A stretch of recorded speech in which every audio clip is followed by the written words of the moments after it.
একটু আলোচনায় বসেছি অধ্যাপক রাজেশ ভট্টাচার্যর সঙ্গে। উনি অর্থনীতির অধ্যাপক, Indian institute of management, Kolkata.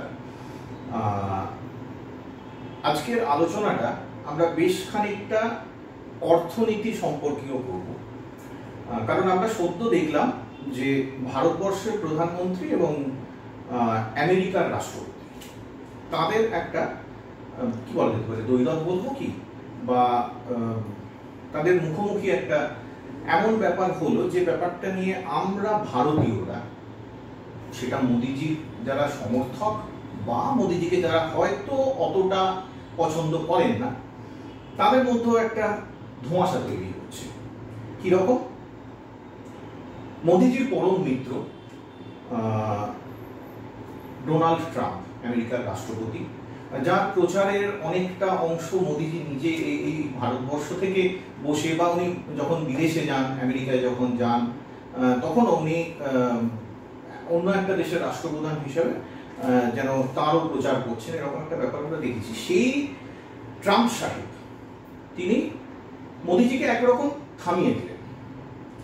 কিরকম বললেন যে আমার সঙ্গে কেউ তর্ক করে না, আপনি থামুন, আপনারা যদি আমাদের পণ্যের ওপর শুল্ক বসান, আমরাও আপনাদের পণ্যের ওপর শুল্ক বসাবো, একদম ট্যারিফ এই ব্যাপারটা। তো রাজেশবাবু, আপনি তো অর্থনীতির অধ্যাপক, আমরা যারা সাধারণ ভারতীয় আমরা অতটা অর্থনীতি বুঝি না, রাদার আমাদেরকে অর্থনীতি বুঝতে দেওয়া হয় না, ইতিহাস, রাজনীতি, অর্থনীতি এসব যতটা সাধারণ মানুষ কম বোঝে ততই ভালো, কিন্তু একটু বোঝা তো দরকার। এই ট্যারিফ জিনিসটা কি একটু যদি আলোচনা করা যায়।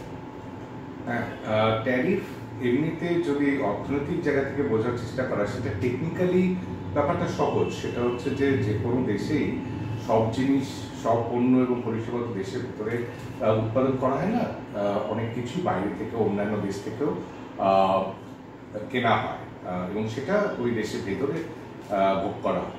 এখন ট্যারিফ হচ্ছে একটা পলিসি ইনস্ট্রুমেন্ট বা একটা নীতি, যার মধ্যে দিয়ে যে পণ্য আমদানি করা হচ্ছে সেটার ওপর কতটা শুল্ক বসাবে, কতটা কর বসাবে, ওটা এক ধরনের আমদানির ওপর কর।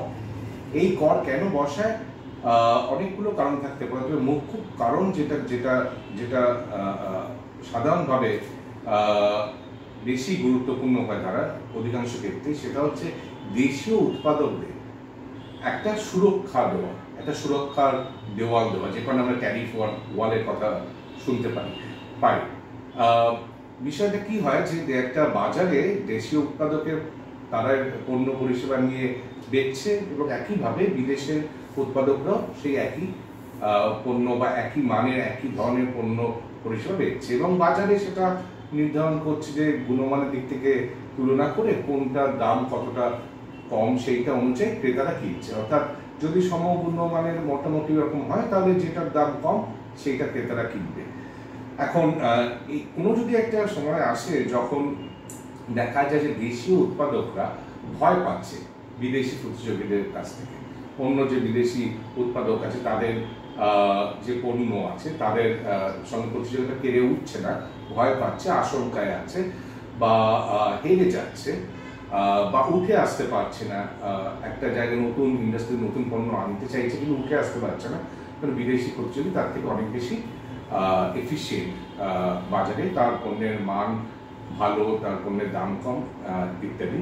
তখন অনেক সময় সরকারের কাছে একটা দাবি দেশীয় পুঁজিপতিরাই করে যে ট্যারিফ বসিয়ে আমাদের খানিকটা সুরক্ষা দেওয়া হোক, তাহলে আমরা দেশে আমাদের মতো উৎপাদন করতে পারবো। এটা অনেক সময় জাতীয় অর্থনৈতিক উন্নয়নের যে প্রকল্প থাকে তার অংশ হিসেবেও দাবিগুলো পেশ করা হয় এবং বিশেষ বিশেষ মুহূর্তে এটা এক ধরনের জাতীয়তাবাদী রাজনীতির অংশ হয়ে দাঁড়ায়।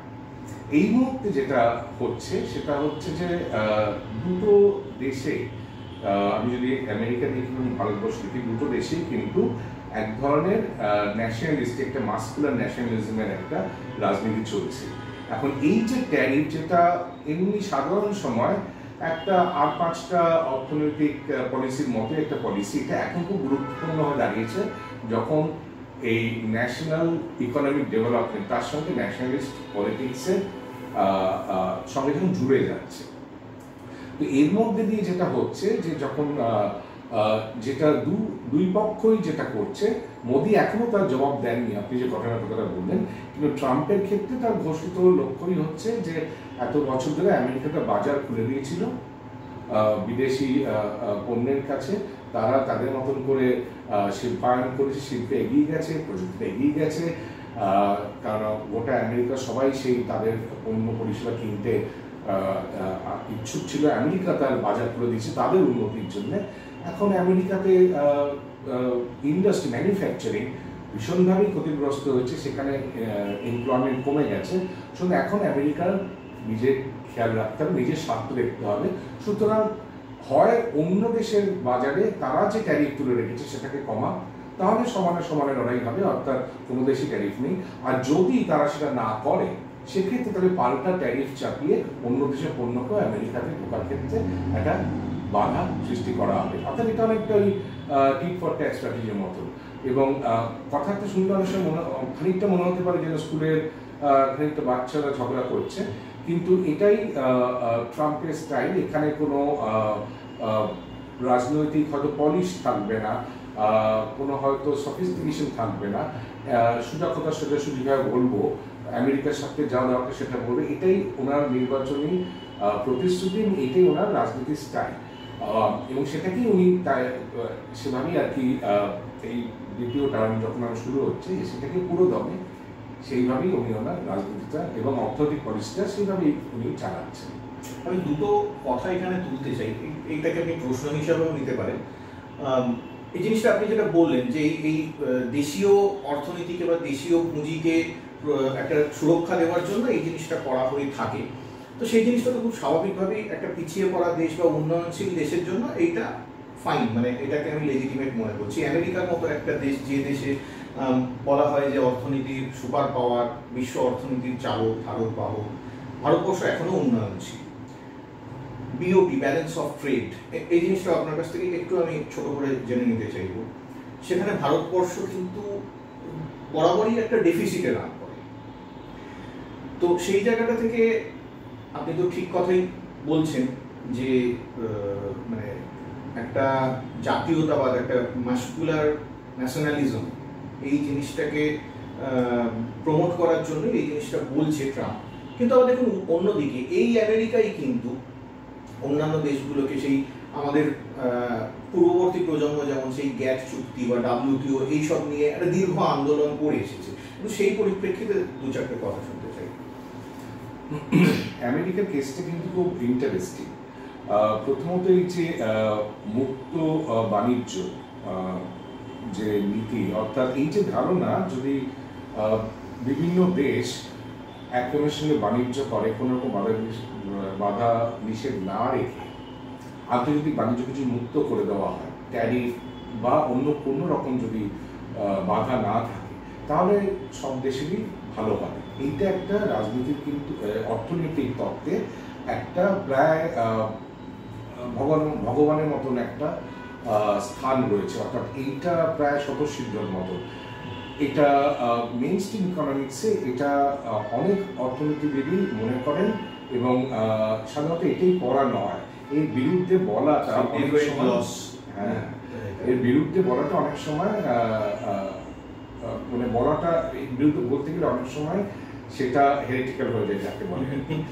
কিন্তু আমেরিকার ইতিহাসটা যদি দেখেন, যে আমেরিকা কিন্তু সেকেন্ড ওয়ার্ল্ড ওয়ার অবধি কখনোই ওর অর্থনীতিকে খোলা রাখেনি, চিরকালই ট্যারিফের দিয়েই প্রোটেকশন রেখেছিল। তার কারণ হচ্ছে যে আমেরিকা সেই সময় উন্নয়নশীল দেশ ছিল 19 শতকে, যখন ও ইন্ডাস্ট্রিয়ালাইজেশন করছে তখন আমেরিকাকে ফেস করতে হচ্ছে ইউরোপে যারা অগ্রবর্তী দেশ শিল্পায়নের দিক থেকে, ইংল্যান্ড আছে, তার পরবর্তীতে জার্মানি উঠে এসছে 19 শতাব্দীর দিকে। কিন্তু মূলত ইংল্যান্ডের কথাটাই আমি বলছি, যে প্রথম যেখানে শিল্প বিপ্লব হয় এবং সব থেকে এগিয়ে থাকা দেশ ছিল, তার সঙ্গে কিন্তু আমেরিকা কখনোই পেরে উঠতো না যদি মুক্ত বাণিজ্য থাকতো।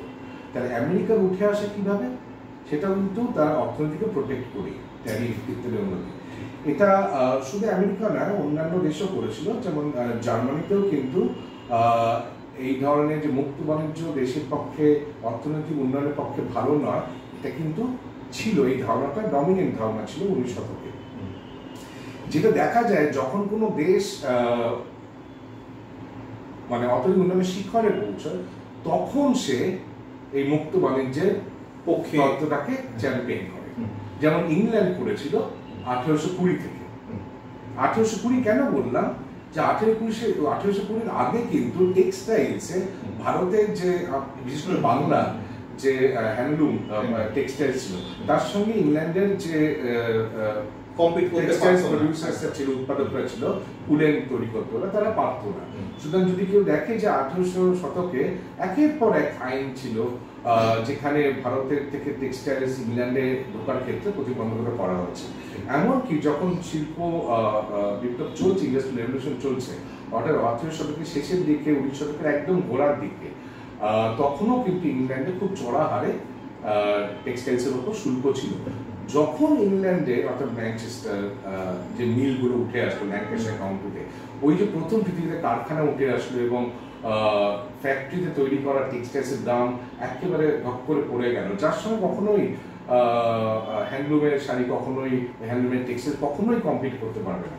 তখন যখন ইংল্যান্ডকে আর কোনো প্রতিযোগীর ভয় পেতে হবে না, কারণ একমাত্র পৃথিবীর শিল্প মানে মডার্ন ইন্ডাস্ট্রি একমাত্র ইংল্যান্ডেই মানে উঠে এসেছে, তখন গিয়ে ইংল্যান্ড কিন্তু মুক্ত বাণিজ্যের তত্ত্ব চ্যাম্পিয়ন করতে শুরু করে।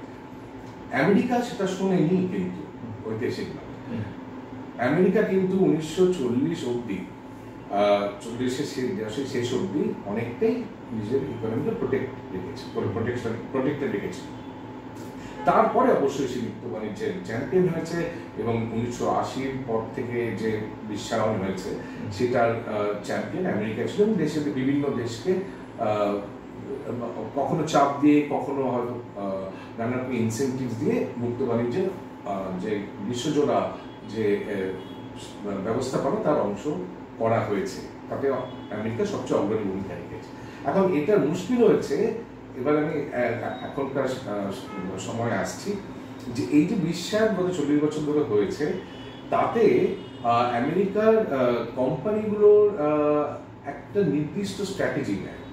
সেই স্ট্র্যাটেজিটা হচ্ছে যে উৎপাদন, অর্থাৎ একটা পণ্যের উৎপাদনের তো যদি আমি 3টে স্টেজে ভাগ করি, যে অ্যাকচুয়াল মেটেরিয়াল প্রোডাকশন, অর্থাৎ একটা জিনিস তৈরি করা হচ্ছে, সেটা একটা প্রোডাকশন ফেজ যদি বলি, তাতে প্রি প্রোডাকশন ফেজ থাকে, হ্যাঁ, design, R&D, concept, product development ইত্যাদি।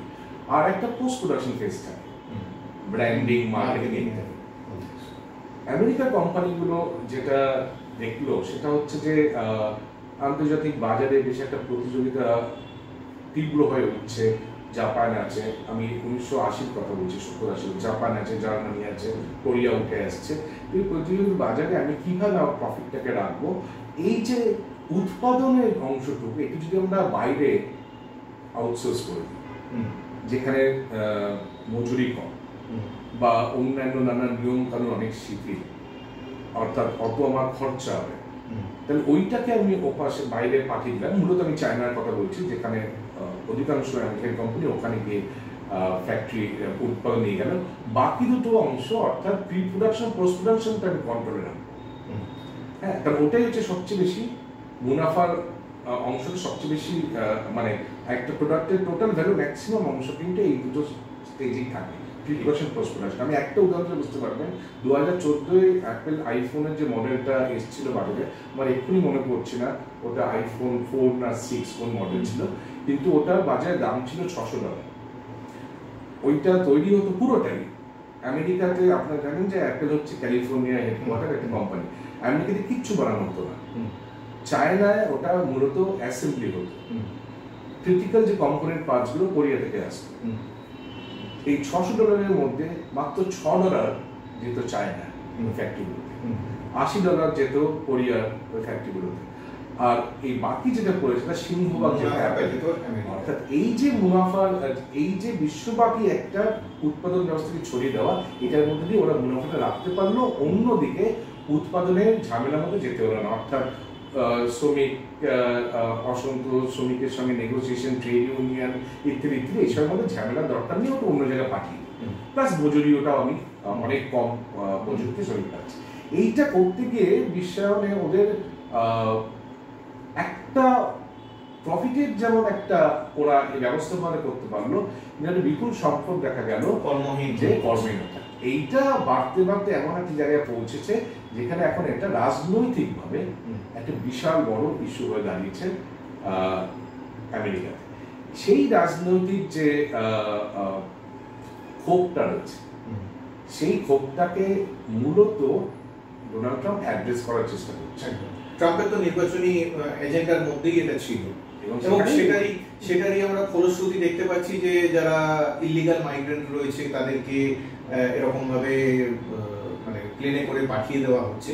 রাদার সেটা তাদের দেশের নীতি, হয়তো না, এটা তো ঠিকই যে একটা দেশে থাকতে গেলে সেখানকার নিয়ম কানুন বা বৈধতা অবৈধতা এসব প্রশ্ন থাকে।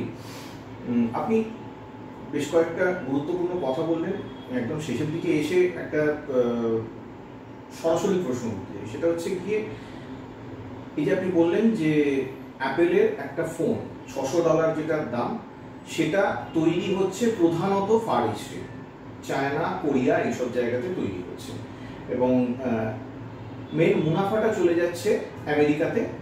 কিছু যা প্রোডাকশন কস্ট যেটা, সেটা এইসব দেশগুলো শ্রমিকরা পাচ্ছে, কিন্তু আখেরে আমেরিকান যে শ্রমিক রয়েছে সেই ওয়ার্কফোর্সটা কাজ হারাচ্ছে। এটা এক নম্বর। কিন্তু সেটা কিছু পলিটিক্যাল পার্টি বা কিছু পলিটিক্যাল লিডার তাদের পলিটিক্যাল এজেন্ডা হিসাবে কাজে লাগাচ্ছে। এদিকে ভারতবর্ষ আমরা স্বপ্ন দেখছি যে বিশ্বের অন্যতম শক্তিশালী একটা অর্থনীতি হব, $5 ট্রিলিয়ন এটসেট্রা এটসেট্রা, অনেক কিছু আমরা শুনছি। আপনি একজন অর্থনীতিবিদ হিসাবে ভারতবর্ষের অর্থনীতির ভবিষ্যৎটা কি দেখছেন? কারণ এখনো পর্যন্ত ওই যেটা আমি একটু আগে বললাম যে আমরা কিন্তু বরাবর ট্রেড ডেফিসিটে আছি, এবং সেটা একটা হিউজ, আমাদের বাজেটেও সেই ডেফিসিটটা ক্যালকুলেট যখন করা হয় সেটা অস্বাভাবিক। আমি একটা কথা বলে নিচ্ছি, এই যে বিশ্বায়নের যে মূল মডেলটা বললাম, এতে আমেরিকার একটা যেমন ক্ষতি হয়েছে, মানে মুনাফাটা বেড়েছে কোম্পানিগুলো, কিন্তু পুরো ম্যানুফ্যাকচারিং সেক্টরটাই ধসে গেছে। যে পুরোটাই এখন মানে একটা জিনিস ম্যানুফ্যাকচার করতে গেলে কিন্তু অসংখ্য পার্টস লাগে, কম্পোনেন্ট, একটা পুরো ইকোসিস্টেম লাগে। মানে এর আগে কিন্তু শুধু ডোনাল্ড ট্রাম্প না, বারাক ওবামাও বলেছিল যে কারখানা ফিরিয়ে নিয়ে আসতে, আনতে পারেনি। অর্থাৎ এটা চলছে কিন্তু 10-12 বছর ধরে, কেউ পারছে না। কারণ ওই যে একটা খুব কমপ্লেক্স এবং একটা শাখা প্রশাখা বিস্তার করা একটা যে পুরো উৎপাদন, তার কম্পোনেন্ট, তার যে দক্ষ শ্রমিক, তার জন্য র মেটেরিয়ালস, এই যে বিশাল বড় ইকোসিস্টেম দরকার, সেটাই উঠে গেছে, এবং এটাই হচ্ছে আমেরিকার প্রাইস। এবার চায়নাতে সেই জিনিসটা গড়ে উঠেছে, ফলে যেটা হয়েছে এত উৎপাদন নিয়ে গেছে, সেখানে এই মারাত্মক ইকোসিস্টেমটা গড়ে উঠেছে। অর্থাৎ চায়না কিন্তু শুধু ব্রিজ বানিয়েছে বা ইলেকট্রিসিটি ভালো দারুণ দিতে পারে তার জন্য গেছে তা নয়। চায়না থেকে অ্যাপেলের গুটি আনাতে মুশকিল হচ্ছে। চায়নাতে অন্তত 250 জন, আমি একটা ওয়াল স্ট্রিট জার্নালের একটা এটাকে বলছি রিপোর্ট, 250 জন, 250টা কোম্পানি সেটা সাপ্লায়ার।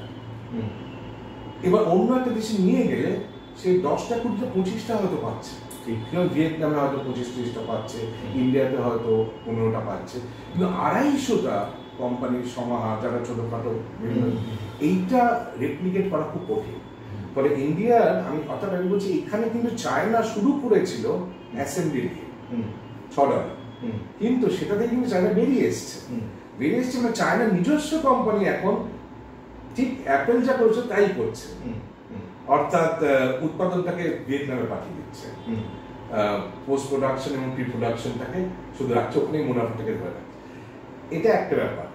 এই দ্বিতীয় কথা হচ্ছে ইন্ডিয়ার যে $5 ট্রিলিয়ন, $5 ট্রিলিয়নটা তো এমনি নর্মাল এতেই হওয়ার কথা, 5 ট্রিলিয়নটা নিয়ে বলার কিছু নেই। অনেকে যেটা বলছে ওই 50 ট্রিলিয়ন 55 ট্রিলিয়ন, সেইটা একটা 5 ট্রিলিয়ন নিয়ে আমি জানি না কেন আলোচনা হচ্ছে। নর্মাল যে গতিতে গত 30-40 বছরের অর্থনীতি এগিয়েছে এমনিতেই 5 ট্রিলিয়ন ঘোষণা করা কিছু না করলেও। কিন্তু উন্নত দেশ হওয়ার ক্ষেত্রে ইন্ডিয়ার যে বাসনাটা সেটা অ্যাকচুয়ালি চায়নার মতন কিছু একটা করার বোধহয় মাথায় রয়েছে। মুশকিল হচ্ছে চায়নার মতন কিছু করার জন্য অনেকগুলো জিনিস করা দরকার। আমি একটা ছোট্ট উদাহরণ দিয়ে বলছি কিভাবে কেন কোথায় সমস্যাটা হয়ে রয়েছে ইন্ডিয়াতে, কারণ মৌলিক সমস্যাগুলোকে অ্যাড্রেস করা হয় না। যেমন আমি বলছি ইদানিং ভীষণ একটা কথা হচ্ছে যে 70 ঘন্টা কাজ করা, 90 ঘন্টা কাজ করা ইত্যাদি। মূল সমস্যাটা কিন্তু হচ্ছে লেবার প্রোডাক্টিভিটি লো। এবার লেবার প্রোডাক্টিভিটি লো কেন? এখান থেকে বারবার বলছে তার জন্য 70 ঘন্টা কাজ করা, 90 ঘন্টা কাজ করো, সেটা দিয়ে কিন্তু লেবার প্রোডাক্টিভিটি বাড়ায় না, তাই তো? লেবার প্রোডাক্টিভিটি লো তার কারণ হচ্ছে যে স্বাস্থ্য শিক্ষা যেগুলো আসলে প্রোডাক্টিভিটিকে বাড়ায় সেটা সম্পূর্ণ ভঙ্গুর অবস্থায় ইন্ডিয়াতে রয়েছে বহুদিন। হ্যাঁ, ওই মানে স্বাস্থ্য শিক্ষা ব্যবস্থাগুলো কাজই করে না। অপুষ্টি হলে একটা শিশু শিখতে পারে না, তার কমিউনিটি স্কিল ডেভেলপ করে না। তাহলে সে যখন ডক্টর শ্রমিক হবে, তার তো আজকে মডার্ন একটা সফিস্টিকেটেড ম্যানুফ্যাকচার কাজ করতে গেলে মিনিমাম কোনো একটা এডুকেশনের স্কিলস দরকার। তাহলে তার শিক্ষাটা অসম্পূর্ণ থাকছে, তার হয়তো পড়াশুনো করতে পারছে না, বারবার অসুস্থ হচ্ছে, পুরো হয়তো 50-60 বছর কাজ করতে পারছে না। এই সব কারণে labour productivity low. Labour productivity low থাকে মানে হচ্ছে unit cost high. Unit cost high India ইন্ডিয়া কখনোই আন্তর্জাতিক বাজারে কম্পিট করতে পারবে না। সেই কারণে এই যে এখন যে ওই বিভিন্ন কোম্পানি নাকি ইন্ডিয়াতে আসছে, দেখবেন চায়না থেকে আমদানি বেড়ে যাচ্ছে। অর্থাৎ তার কারণটা হচ্ছে উৎপাদন করতে গিয়ে যখন এই দেশের মধ্যে মেক ইন ইন্ডিয়া করতে গিয়ে কম্পোনেন্ট পার্টসগুলো চায়না থেকেই কিনতে হচ্ছে। এটা কিন্তু আমার কথা না, minister of finance economic survey সে নিজেই বলছে যে চায়না সাপ্লাই ছিল আমাদের ঢুকে যাওয়া উচিত। অর্থাৎ চায়না থেকে মুক্ত হতে পারছে না, তার কারণ এই ইকোসিস্টেম ডেভেলপ করেনি। ফলে এইটা যতক্ষণ না করছে, বুনিয়াদী যে সমস্যাগুলো সেগুলো যতক্ষণ না সমাধান করছে, ততক্ষণ পর্যন্ত কিন্তু ম্যানুফ্যাকচারিং এর সাকসেস ঠিক না পাওয়া খুবই ডিফিকাল্ট। আচ্ছা, এই যে ট্রাম্প সাহেব মোদিজিকে এরকমভাবে থামিয়ে দিলেন এবং তারপরে এরকমভাবে বললেন যে তোমরা যদি ট্যারিফ বসাও তাহলে আমরাও ট্যারিফ বসাবো, তো এটা কি মানে বিশ্বগুরু হিসাবে মোদিজি মেনে নেবেন? দেখুন, আমি গত বছরের একটা ঘটনার কথা বলছি।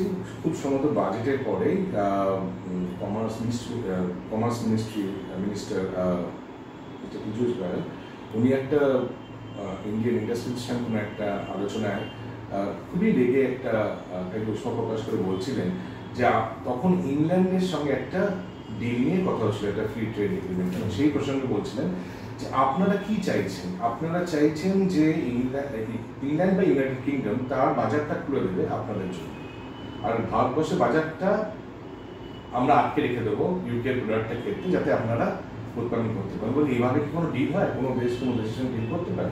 এটা উনি বলছেন। কেন আমি কথাটা বললাম যে ভারতবর্ষের অবস্থাটা কিন্তু খানিকটা এরকম যে আন্তর্জাতিক বাজারে ভারতীয় উৎপাদকরা আসলে কম্পিট করতে পারছে না। সেটা এক্সপোর্টের যে ডেটাটা আছে তার থেকেও বোঝা যাচ্ছে। আর আমাদের তো মুক্ত বাণিজ্য এবং এক্সপোর্টের ইনসেন্টিভ দেওয়া বহুদিন ধরেই চলছে, 30 বছর ধরে। একটা সময় বলা হয়েছিল যে ওই নেহরুভিয়ান অর্থনীতির কারণে ভারতবর্ষের ইনএফিসিয়েন্সি রয়েছে, ভারত কখনো এক্সপোর্টের দিকটা ভাবেনি, বিদেশে বাজার দিতে ভাবেনি। সেটা তো 80-90 দশকের পর থেকে, আমি ওটাকে ঠিক বলছি না, কিন্তু যদি ঠিকও ধরিনি, সেটা 90 দশকের পর থেকে সেটা তো অ্যাকচুয়ালি বলা যাবে না। কিন্তু যে দেখা যাচ্ছে 30 বছর পরে, প্রায় 35 বছরের মতো চললো 1991 ফলের পরে, যে ভারত আন্তর্জাতিক বাজারে ভারতের পণ্যে সেই দক্ষতা দেখা যাচ্ছে না। ফলে তারা সবসময় একটা প্রোটেকশন চাইছে। এখন যখন ট্রাম্প পাল্টা বলছে যে কোনো দেশে যদি প্রোটেকশন চায় তাহলে আমিও প্রোটেকশন দেবো, অর্থাৎ এটা ঘটনা যে গত কয়েক বছর ইন্ডিয়াতে কিন্তু ট্যারিফ বাড়িয়েছে কেন? তার কারণ একটাই, কারণ হচ্ছে এখানে উৎপাদকরাও টিকে থাকতে পারছে না প্রতিযোগিতায়। আমাদের দেশেও একটা বিপুল বেকারত্ব সমস্যা, ফলে অর্থনৈতিক এবং রাজনৈতিক কারণেও খানিকটা দেশীয় মেক ইন ইন্ডিয়া, দেশীয় ম্যানুফ্যাকচারিং বাড়ানোর জন্য একটা উদ্যোগ নিতেই হচ্ছে। সেটা নিতে গিয়ে গত কয়েক বছরে ট্যারিফ বাড়ানো হচ্ছে। এখন ট্রাম্প যখন বলছে যে ইন্ডিয়া অনেক উঁচু হারে ট্যারিফ রেখেছে, কথাটা ভুল নয়। আন্তর্জাতিকভাবে যদি কম্পেয়ার করে দেখি অনেক দেশের তুলনায় কিন্তু অন্তত যারা মুক্ত বাণিজ্যে বিশ্বাস করে বলে তাদের তুলনায় ভারতবর্ষে ট্যারিফের হার প্রচুর উঁচু। এখন ট্রাম্পের এখনকার রাজনৈতিক অর্থনৈতিক অবস্থা, তাতে ট্রাম্পের হচ্ছে যে আমি কোনো কারোর সঙ্গে নেগোশিয়েট করার মতো আমার কোনো ইচ্ছে নেই, আমার যা দরকার আমি আমেরিকার জন্য করব, তার জন্য যা যা করার আমি করবো, আমেরিকা ফার্স্ট। এবারে আমার মোদি আমার বন্ধু হতে পারে কিন্তু আমার আমেরিকার জন্য দেখতে হবে। সুতরাং যদি ইন্ডিয়া আমেরিকার বাজার চায় তাহলে ইন্ডিয়াকেও নিজের বাজার খুলতে হবে। মুশকিল হচ্ছে যে আমাদের প্রাইম মিনিস্টার কিন্তু একই রকমের সমস্যা রয়েছে, অর্থাৎ তাকেও কিন্তু দেশের রাজনৈতিক অর্থনৈতিক অবস্থা বিচার করে, বিশেষ করে পুঁজিপতিদের যে আশঙ্কা এবং দুর্বলতাটা রয়েছে, অর্থনৈতিক যে দুর্বলতাটা রয়েছে, আমি অর্থনৈতিক দুর্বলতার কথাটাই ব্যবহার করবো, সেখান থেকে কিন্তু সেও আবার পুরো প্রয়োগতে পারছে না। তাহলে তাকে যদি রাখতে হয় তাহলে তাকে বিশেষ করে ডোনাল্ড ট্রাম্পকে বলতে হবে যে আমাদের কিন্তু ইন্ডিয়ার ক্ষমতা নেই আন্তর্জাতিক বাজারে, আমরা চায়না নই বা আমরা কোরিয়া নই, বা আমাদের কিন্তু আন্তর্জাতিক বাজারে আমাদের সেই পুরোপুরি খোলা মাঠে খেলার মতো ক্ষমতা নেই, সুতরাং আমাদের তাহলে ট্যারিফ রাখতে দাও। কারণ একটা অনুন্নত দেশ যেমন বিশেষ প্রোটেকশন চায় বা সেরকম। এখন সেইটা করতে গেলে কিন্তু আবার আন্তর্জাতিক যে ইমেজটা তৈরি করা হচ্ছে যে ইন্ডিয়া একটা fastest growing country, powerful economy, এবং উনি আন্তর্জাতিক মঞ্চে একজন অত্যন্ত উঁচু মানের নেতা আর কি, সেইটা কতটা ধাক্কা খাবে। সুতরাং এটা কিন্তু একটা সংকটে রয়েছে যে কিভাবে নিজের রাজনৈতিক ইমেজ থেকে উনি কিভাবে এই টাফ নেগোসিয়েশন যদি বলা হয় এটাকে ওই ডোনাল্ড ট্রাম্পের ভাষা, তাহলে উনি কিভাবে এটাকে এবার হ্যান্ডেল করবেন, বিশেষ করে যখন একদম আলটিমেটাম দেওয়া হচ্ছে এবং এই যে ভারতীয় যে অবৈধ অভিবাসীদের যে পাঠানো হচ্ছে, এটা কিন্তু অনেকটাই ওই নেগোসিয়েশনের পার্ট বলে আমার মনে হয়। অর্থাৎ এটা একটা স্পেকটেকল করে একটা বড় একটা হেডলাইন করে পাঠানো হচ্ছে যাতে দেশের ভেতরেও প্রাইম মিনিস্টার চাপে থাকেন কিছু একটা করার জন্য। কেন প্রত্যেক দিন যদি একটা করে প্লেন আসে তাহলে দেশের মধ্যে রাজনৈতিক ব্যাকল্যাশ হতে পারে। তো তখন হয়তো মিস্টার ট্রাম্প ভাবছেন যে তখন হয়তো মিস্টার মোদি বাধ্য হবে ট্যারিফটাকে নামিয়ে আনা, কারণ এইটার মধ্যে প্লেনটা আসলে একটা রাজনৈতিক আর কি একটা ব্যাকল্যাশ আসতে পারে।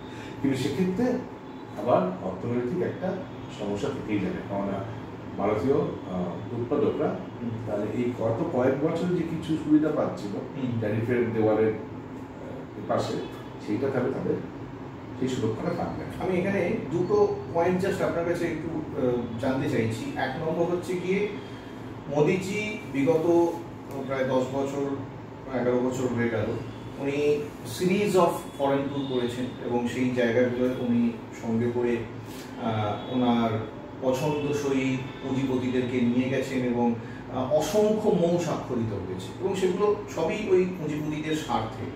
এটা যেমন একটা point. On the other hand দেখা যাচ্ছে, এগুলো বিশেষজ্ঞরা বলছে, অন দ্য আদার হ্যান্ড দেখা যাচ্ছে যে এই ট্রাম্প সাহেব আমাদেরকে যে জিনিসগুলো বিক্রি করছেন বিশেষ করে প্রতিরক্ষা খাতে, সেগুলো বলা হচ্ছে যে সেগুলো সেকেন্ড গ্রেডেড বা বলা যেতে পারে ওদের যেগুলো ফেলনা জিনিস, যেগুলো ওদের কাছে অবসলিট হয়ে গেছে, এই জিনিসগুলো আমাদেরকে একরকম গোছিয়ে দেওয়া হচ্ছে। মানে এখানে তো আমরা প্র্যাকটিক্যালি কি বলবো, সেই ঘাটে কা সওদা হিন্দিতে বলে না, তো লোকসানের বিজনেস করছি, লোকসানের ব্যবসা করছি। ডিফেন্স ডিলের ব্যাপারটা না আমাদের পক্ষে বলা খুব একটু মুশকিল, তার কারণ হচ্ছে তার একটা টেকনিক্যাল স্পেসিফিকেশন থাকে, তারপর হচ্ছে যে সেটা একটু মানে আবার স্বাভাবিক। আরেকটা জিনিস আমি এখানে মনে করিয়ে দিতে চাই, সেটা হচ্ছে গিয়ে আমেরিকার কোনো ডিফেন্স প্রোডাক্ট ক্রয় করলে এটা আবার ওদের একটা নীতি রয়েছে যে সেই প্রোডাক্টটা আপনি ব্যবহার করার আগে আমেরিকার পারমিশন নিতে হবে। ঠিক সেই কারণেই প্রত্যেকটা দেশ তার সার্বভৌমত্বের জন্য নিজের ইন্ডিজেনাইজেশন করে তার মিলিটারি।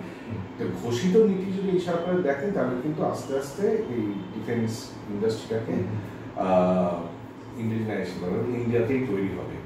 সেই কারণে প্রাইভেট সেক্টরকে যাতে আকৃষ্ট করা যায় এই ডিফেন্স ইন্ডাস্ট্রিতে, সেটার জন্য অনেক কিছু পলিসি নিলাম। সেটা তো আমরা দেখেছি, রিলায়েন্স ডিফেন্সকে এই বেশ কিছু বরাত পাইয়ে দেওয়া, এরকম তো আমরা দেখেছি। মুশকিল হচ্ছে যে ওইটাই বললাম যে এটা ডিফেন্স ইকুইপমেন্টটা ঠিক বাজারে আলু পটল বা কেনার মতন নয়, ফলে এমন নয় যে সবাই যাচাই করে দেখে বলতে পারে যে এইটা। সুতরাং যে কিনছে একজনই ক্রেতা আছে, বহু ক্রেতা নেই। ঠিক, ফলে সেই ক্রেতার কি ক্রাইটেরিয়া ইত্যাদি ওইটা আমরা কখনোই জানতে পারবো না। কিন্তু মুশকিলটা হচ্ছে এই যে যখনই কোনো একটা ডিল মেকিং হয়, এই যে ঘাটিকা সদা বলছেন, আসলে কি হয় আমার ধারণা এটা দেওয়া নেওয়া চলে। তো এবার কিছু একটা যদি ইন্ডিয়াকে পেতে হয় ইন্ডিয়াকে দিতে হবে, কি দিতে হয় আমার ধারণা এগুলো অবশ্যই ওভাবে প্রমাণ করা যায় না, কিন্তু আমার ধারণা যে আমেরিকা অর্থনৈতিকভাবে কি লাভ হবে এই এত হাজার কোটি টাকার সামরিক অস্ত্র পেতে হবে, তার বদলে ইন্ডিয়া হয়তো কিছু একটা দেবে। এই যে মানে ওয়ান অফ ডিল গুলো কিন্তু খানিকটা এইরকম ভাবে হয় যে আমার এই প্রোডাক্ট কয়েকটা নাও, আমি তোমার এই প্রোডাক্ট কয়েকটা তারা নিলাম, এইভাবে একটা ডিল। এইটা অনেকটা করতে গেলে এইটা আবার অনেক সময় কিন্তু যে সরকারের ঘোষিত নীতি যে আমি ইন্ডিজিনাইজেশন করবো ডিফেন্স ইন্ডাস্ট্রি, তার আবার বিরুদ্ধ চলে যাচ্ছে, এই যে আমরা প্রমাণ। আর এমনিতে আমার মনে হয় না যে বিদেশ থেকে কিনলে আসলে দেশীয় করণটা হয়ে ওঠে। মানে সাধারণভাবে যে দেশগুলো টেকনোলজিতে ডেভেলপ করেছে তারা কিন্তু সচেতনভাবেই বিদেশি প্রযুক্তি নিয়েছে, কিন্তু আবার ইন্ডিজিনাইজেশন করেছে। একটা সময় পরে বিদেশি নির্ভরতা নীতি নিয়েই আটকেছে। সুতরাং আমরা যদি সবসময় ভাবি যে আমাদের একটা প্লেন দরকার, একটা কামান দরকার, আমাদের একটা আমেরিকা আছে বা রাশিয়া আছে, এইটা ভাবা যায় কিন্তু কোনোদিনই পাওয়া হবে। আজকে বেশ অনেকক্ষণ আলোচনা করলাম এবং অধ্যাপক ভট্টাচার্য খুব সুন্দরভাবে অর্থনীতির খুব জটিল কিছু তত্ত্ব আমাদের কাছে তুলে ধরলেন। আমরা আশা করব ভারতবর্ষের অর্থনীতি, ভারতবর্ষের জনগণ আরো উন্নতির পথে এগিয়ে যায়। যে স্বপ্নগুলো আমাদের দেখানো হয়েছে বা দেখানো হচ্ছে, সেই স্বপ্নগুলো বাস্তবায়িত হোক। এবং হ্যাঁ, আমরা কেউ কোনো একটি রাজনৈতিক দলের সমর্থক হই বা না হই, যখন দেশের প্রশ্ন আসে তখন আমরা সকলেই ভারতীয়, সকলেই ভারতবাসী। সেখানে ভারতের যিনি রাজনৈতিক প্রধান, ভারতবর্ষের যিনি দেশনেতা, তাকে যখন অন্য কোনো একটি দেশে গিয়ে একরকম সেই ক্লাসে বাচ্চাদেরকে যেমনভাবে থামিয়ে দেওয়া হয়, সেই রকমভাবে যদি কেউ থামিয়ে দেয়, তাহলে ভারতবাসী হিসাবে আমাদেরও একটা পিঠেতে চাবুক পড়ে। কিন্তু তা সত্ত্বেও সেটা করতে গেলে আমরা জানি যে আজকের পৃথিবী পুঁজির ওপর নির্ভরশীল। তাই ভারতবর্ষের অর্থনীতি, ভারতবর্ষের এই প্রোডাক্টিভিটি, এগুলো যাতে উন্নতি হয়, ভারতবর্ষ যাতে আরও উন্নয়নের দিকে এগিয়ে যায়, সেই লক্ষ্য নিয়েই আজকে আপাতত আমরা আলোচনাটা থামাচ্ছি। কিন্তু এই আলোচনা আরও গভীর, আরও দীর্ঘ, আরও কোনোদিন কোনো সময় আমরা এই বিষয়ে আরও বিস্তারিত আলোচনা করব। ধন্যবাদ।